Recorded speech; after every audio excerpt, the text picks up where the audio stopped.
ಅದೇ ಈಗ ಬಹಳ ಮುಖ್ಯವಾಗಿ ಇದೇನು ಆನಗಲ್ ಕುಮಾರಸ್ವಾಮಿ ಅವರು ಏನಿದೆ ಸ್ಥಾಪನೆ ಮಾಡಿದ್ರು 1904ರಲ್ಲಿ ಅಲ್ಲಿಂದ ಇಲ್ಲಿವರೆಗೆ ಸಮಾಜವನ್ನು ಒಗ್ಗೂಡಿಸುವಂಥ ಕೆಲಸ ಮಾಡ್ತಾ ಇದೆ, ಸಂಘಟನೆ ಮಾಡ್ತಾ ಇದೆ. ಮತ್ತು ಬಹಳ ಮುಖ್ಯವಾಗಿ ಇವತ್ತು ಶಾಮನೂರು ಶಿವಶಂಕರ್ ಅವರ ಅಧ್ಯಕ್ಷತೆಯಲ್ಲಿ ಬಹಳ ಒಂದು ದೊಡ್ಡ ರೀತಿಯಾದ ಸಂಘಟನೆ ನಡೀತಾ ಇದೆ ಮತ್ತು 24ನೇ ಮಹಾಧಿವೇಶನ ಬಹಳ ಯಶಸ್ವಿಯಾಗಿ ನಡೆದಿದೆ. ನಿನ್ನೆ ನಡೆದಂಥ ಪ್ರಾರಂಭ ಉದ್ಘಾಟನೆ ಬಹಳ ಒಳ್ಳೆಯ ದೊಡ್ಡ ಪ್ರಮಾಣದಲ್ಲಿ ಸಮಾಜದ ಬಂಧುಗಳು ಸಪೋರ್ಟ್ ಮಾಡಿದ್ದಾರೆ. ಮತ್ತು ಬಹಳ ಮುಖ್ಯವಾಗಿ ಇಲ್ಲಿ ಚರ್ಚೆ ಆದಂಥ ವಿಚಾರಗಳು ನಾನು ಈಗಲೇ ನನ್ನ ಭಾಷಣದಲ್ಲಿ ಹೇಳಿದ್ದೇನೆ. ಇವತ್ತು ಕೇಂದ್ರ ಸರ್ಕಾರದ OBC ಲಿಸ್ಟ್ ಏನಿದೆ ಅದರಲ್ಲಿ ಹಿಂದುಳಿದ ವರ್ಗದ ಒಂದು ಲಿಸ್ಟು, ಅದರಲ್ಲಿ ವೀರಶೈವ ಲಿಂಗಾಯತ ಎಲ್ಲ ಒಳಪಂಗಡ ಸೇರಿಕೊಂಡು ಸಮಾಜವನ್ನು ಆ ಹಿಂದುಳಿದ ವರ್ಗದ ಲಿಸ್ಟಲ್ಲಿ ಸೇರಿಸಬೇಕು ಅನ್ನುವಂಥ ಒಂದು ಧ್ವನಿ ಇದೆ, ಕೂಗಿದೆ.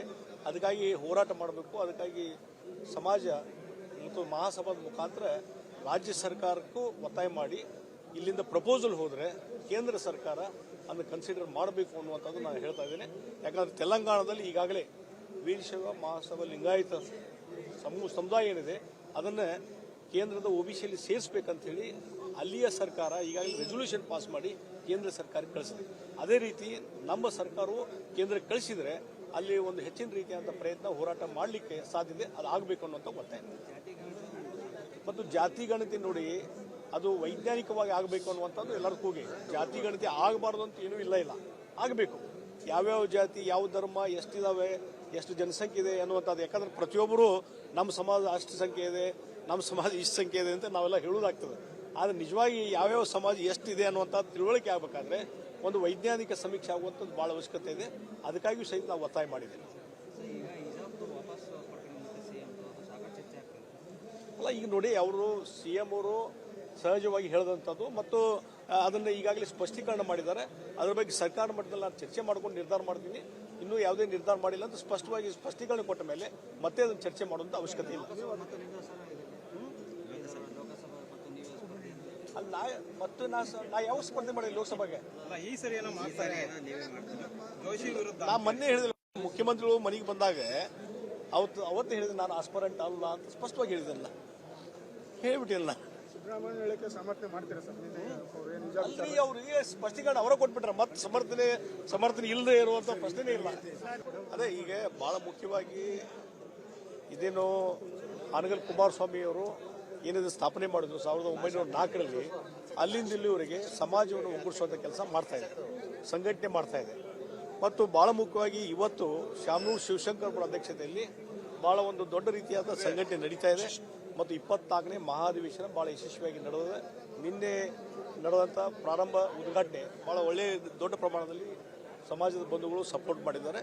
ಮತ್ತು ಬಹಳ ಮುಖ್ಯವಾಗಿ ಇಲ್ಲಿ ಚರ್ಚೆ ಆದಂಥ ವಿಚಾರಗಳು ನಾನು ಈಗಲೇ ನನ್ನ ಭಾಷಣದಲ್ಲಿ ಹೇಳಿದ್ದೇನೆ. ಇವತ್ತು ಕೇಂದ್ರ ಸರ್ಕಾರದ OBC ಲಿಸ್ಟ್ ಏನಿದೆ ಅದರಲ್ಲಿ ಹಿಂದುಳಿದ ವರ್ಗದ ಒಂದು ಲಿಸ್ಟು, ಅದರಲ್ಲಿ ವೀರಶೈವ ಲಿಂಗಾಯತ ಎಲ್ಲ ಒಳಪಂಗಡ ಸೇರಿಕೊಂಡು ಸಮಾಜವನ್ನು ಆ ಹಿಂದುಳಿದ ವರ್ಗದ ಲಿಸ್ಟಲ್ಲಿ ಸೇರಿಸಬೇಕು ಅನ್ನುವಂಥ ಒಂದು ಧ್ವನಿ ಇದೆ, ಕೂಗಿದೆ. ಅದಕ್ಕಾಗಿ ಹೋರಾಟ ಮಾಡಬೇಕು. ಅದಕ್ಕಾಗಿ ಸಮಾಜ ಮತ್ತು ಮಹಾಸಭಾದ ಮುಖಾಂತರ ರಾಜ್ಯ ಸರ್ಕಾರಕ್ಕೂ ಒತ್ತಾಯ ಮಾಡಿ ಇಲ್ಲಿಂದ ಪ್ರಪೋಸಲ್ ಹೋದರೆ ಕೇಂದ್ರ ಸರ್ಕಾರ ಅದನ್ನು ಕನ್ಸಿಡರ್ ಮಾಡಬೇಕು ಅನ್ನುವಂಥದ್ದು ನಾನು ಹೇಳ್ತಾ ಇದ್ದೇನೆ. ಯಾಕಂದರೆ ತೆಲಂಗಾಣದಲ್ಲಿ ಈಗಾಗಲೇ ವೀರಶೈವ ಮಹಾಸಭಾ ಲಿಂಗಾಯತ ಸಮುದಾಯ ಏನಿದೆ ಅದನ್ನು ಕೇಂದ್ರದ OBCಯಲ್ಲಿ ಸೇರಿಸಬೇಕಂತೇಳಿ ಅಲ್ಲಿಯ ಸರ್ಕಾರ ಈಗಾಗಲೇ ರೆಸೊಲ್ಯೂಷನ್ ಪಾಸ್ ಮಾಡಿ ಕೇಂದ್ರ ಸರ್ಕಾರಕ್ಕೆ ಕಳಿಸಿದೆ. ಅದೇ ರೀತಿ ನಮ್ಮ ಸರ್ಕಾರವು ಕೇಂದ್ರಕ್ಕೆ ಕಳಿಸಿದರೆ ಅಲ್ಲಿ ಒಂದು ಹೆಚ್ಚಿನ ರೀತಿಯಾದಂಥ ಪ್ರಯತ್ನ ಹೋರಾಟ ಮಾಡಲಿಕ್ಕೆ ಸಾಧ್ಯತೆ ಅದು ಆಗಬೇಕು ಅನ್ನುವಂಥ ಒತ್ತಾಯ. ಮತ್ತು ಜಾತಿ ಗಣತಿ ನೋಡಿ ಅದು ವೈಜ್ಞಾನಿಕವಾಗಿ ಆಗಬೇಕು ಅನ್ನುವಂಥದ್ದು ಎಲ್ಲರ ಕೂಗಿ. ಜಾತಿ ಗಣತಿ ಆಗಬಾರ್ದು ಅಂತ ಏನೂ ಇಲ್ಲ, ಆಗಬೇಕು. ಯಾವ್ಯಾವ ಜಾತಿ, ಯಾವ ಧರ್ಮ, ಎಷ್ಟಿದಾವೆ, ಎಷ್ಟು ಜನಸಂಖ್ಯೆ ಇದೆ ಅನ್ನುವಂಥದ್ದು. ಯಾಕಂದ್ರೆ ಪ್ರತಿಯೊಬ್ಬರು ನಮ್ಮ ಸಮಾಜ ಅಷ್ಟು ಸಂಖ್ಯೆ ಇದೆ, ನಮ್ಮ ಸಮಾಜ ಇಷ್ಟು ಸಂಖ್ಯೆ ಇದೆ ಅಂತ ನಾವೆಲ್ಲ ಹೇಳೋದಾಗ್ತದೆ. ಆದರೆ ನಿಜವಾಗಿ ಯಾವ್ಯಾವ ಸಮಾಜ ಎಷ್ಟಿದೆ ಅನ್ನುವಂಥ ತಿಳುವಳಿಕೆ ಆಗಬೇಕಾದ್ರೆ ಒಂದು ವೈಜ್ಞಾನಿಕ ಸಮೀಕ್ಷೆ ಆಗುವಂಥದ್ದು ಭಾಳ ಅವಶ್ಯಕತೆ ಇದೆ. ಅದಕ್ಕಾಗಿಯೂ ಸಹಿತ ನಾವು ಒತ್ತಾಯ ಮಾಡಿದ್ದೇವೆ. ಅಲ್ಲ, ಈಗ ನೋಡಿ ಅವರು CM ಅವರು ಸಹಜವಾಗಿ ಹೇಳಿದಂಥದ್ದು ಮತ್ತು ಅದನ್ನು ಈಗಾಗಲೇ ಸ್ಪಷ್ಟೀಕರಣ ಮಾಡಿದ್ದಾರೆ. ಅದರ ಬಗ್ಗೆ ಸರ್ಕಾರ ಮಟ್ಟದಲ್ಲಿ ನಾನು ಚರ್ಚೆ ಮಾಡ್ಕೊಂಡು ನಿರ್ಧಾರ ಮಾಡ್ತೀನಿ. ಇನ್ನೂ ಯಾವುದೇ ನಿರ್ಧಾರ ಮಾಡಿಲ್ಲ ಅಂತ ಸ್ಪಷ್ಟವಾಗಿ ಸ್ಪಷ್ಟೀಕರಣ ಕೊಟ್ಟ ಮೇಲೆ ಮತ್ತೆ ಅದನ್ನು ಚರ್ಚೆ ಮಾಡುವಂಥ ಅವಶ್ಯಕತೆ ಇಲ್ಲ. ಅಲ್ಲ, ಮತ್ತು ನಾ ಯಾವ ಸ್ಪರ್ಧೆ ಮಾಡಿಲ್ಲ ಲೋಕಸಭೆಗೆ. ನಾ ಮೊನ್ನೆ ಹೇಳಿದಿಲ್ಲ, ಮುಖ್ಯಮಂತ್ರಿಗಳು ಮನೆಗೆ ಬಂದಾಗ ಅವತ್ತು ಹೇಳಿದೆ ನಾನು ಆಸ್ಪರೆಂಟ್ ಅಲ್ಲ ಅಂತ ಸ್ಪಷ್ಟವಾಗಿ ಹೇಳಿದ್ದಲ್ಲ, ಹೇಳ್ಬಿಟ್ಟಿಲ್ಲ. ಸಿದ್ದರಾಮಯ್ಯ ಹೇಳಿಕೆ ಸಮರ್ಥನೆ ಮಾಡ್ತೀರಾ ಸರ್? ನಿಜ ಅಲ್ಲಿ ಅವರಿಗೆ ಸ್ಪಷ್ಟೀಕರಣ ಅವರ ಕೊಟ್ಬಿಟ್ರೆ ಮತ್ತೆ ಸಮರ್ಥನೆ ಇಲ್ಲದೆ ಇರುವಂತ ಪ್ರಶ್ನೆನೇ ಇಲ್ಲ. ಅನುಕ್ಷಣದ ಸುದ್ದಿಗಳಿಗಾಗಿ ವಿಸ್ತಾರ ನ್ಯೂಸ್ ಯೂಟ್ಯೂಬ್ ಚಾನೆಲ್ ಸಬ್ಸ್ಕ್ರೈಬ್ ಮಾಡಿ. ಹೊಸ ಸುದ್ದಿಗಳ ನೋಟಿಫಿಕೇಶನ್ಗಾಗಿ ಬೆಲ್ ಐಕಾನ್ ಕ್ಲಿಕ್ ಮಾಡಿ. ಲೇಟೆಸ್ಟ್ ಅಪ್ಡೇಟ್ಸ್ಗಾಗಿ www.vistaranews.com ವೆಬ್ಸೈಟ್ಗೆ ವಿಸಿಟ್ ಮಾಡಿ. ಅಂಗೈಯಲ್ಲೇ ಜಗತ್ತಿನ ಸುದ್ದಿ ತಿಳಿಯಲು ವಿಸ್ತಾರ ನ್ಯೂಸ್ ಕನ್ನಡ ಆಪ್ ಡೌನ್ಲೋಡ್ ಮಾಡಿ.